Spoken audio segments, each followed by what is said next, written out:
We've got to get Nevins in that lockback. What are we gonna do? Don't worry, I have 3 plans. Plan A, mess up a perfectly clean house. Done that. Plan B, cut your losses and ditch the kids. That could work. What about that one? Plan C, trick Mom's boyfriend into handing over dog and lock? I don't know, I still like Plan B. Cat! Okay, Plan C, look at you. Ah! Excuse me, sir. I'd like you to sign my petition. Yeah. Get out of my way, you hippie freak.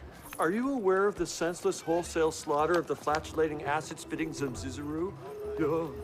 What will it take to get you out of my face? Just sign my petition with this large, oversized pen that requires 2 hands. I see. Did you hold my dog?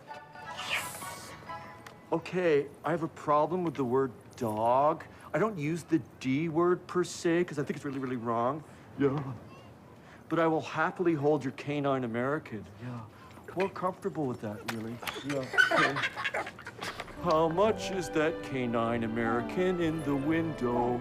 Cat! Come on! Hey, what the? Come back here! I'm on to you, kids! Nothing to see here. Keep moving, go. Come on, let's go. Get in, come on. Let's go. Get in, hi, get in. Look out, fella! Oh, sorry. Hey.